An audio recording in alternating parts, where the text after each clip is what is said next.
I've bubble sorted every episode of Doctor Who from 1963 to 2014. Here are the bottom 20 worst episodes. Number 20, Love and Monsters. This 10th Doctor adventure by Russell T. Davies can barely be called a 10th Doctor story. This budget-saving episode tells the tale of a Scooby-Doo-like group of misfits looking to find the Doctor. By the way, who are the ELO? Number 19, Snake Dance. This 5th Doctor story is a sequel to Kinda and was written by Christoper Balley. It's a bit of a metaphysical mess as the Doctor races to prevent the return of the rubber snake known as the Mara. Number 18, Journey to the Center of the TARDIS. Fans have long begged to see a story set in the bowels of the TARDIS, and this 11th Doctor story by Thompson aims to deliver. What it actually delivered was a trite, pointless story that failed to please anyone. Number 17, Silver Nemesis. Silver Nemesis was the 25th anniversary Doctor Who story by Kevin Clarke. The Cybermen return along with the 17th century time-traveling sorceress, all attempting to gain control of a powerful Gallifreyan weapon built by Rassilon himself. If that sounds like a mess to you, it's because it is. Number 16, Time of the Doctor. Stephen Moffat penned this terrible final story for the 11th Doctor.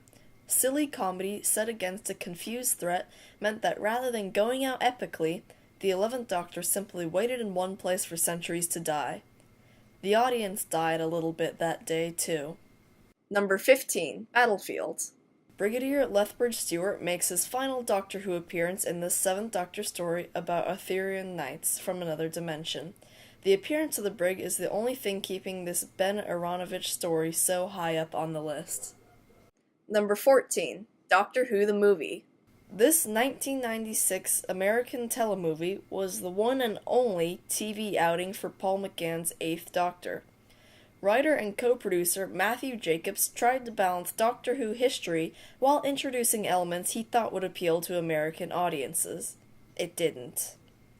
Eric Roberts' performance as the Master is a particularly awful thing to behold.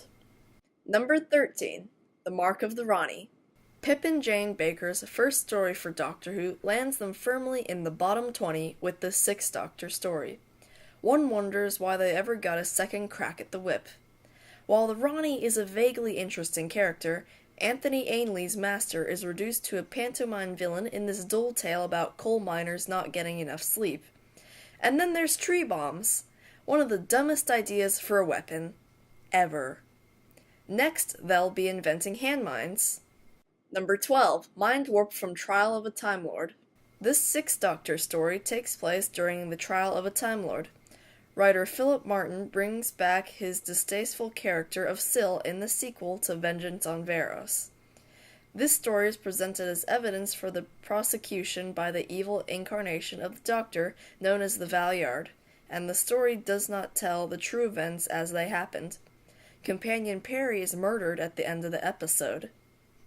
Or was she? What really happened? We'll never know. And number 11, Midnight. Russell T. Davies gets a second story in the bottom 20 with this 10th Doctor episode. It's about talking and the Doctor just won't shut up for the entire episode. In the end, you're rooting for the monster just to silence him.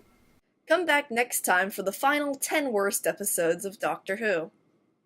What are your least favorite episodes of Doctor Who? Leave them in the comments below, and don't forget to subscribe to see more of these videos.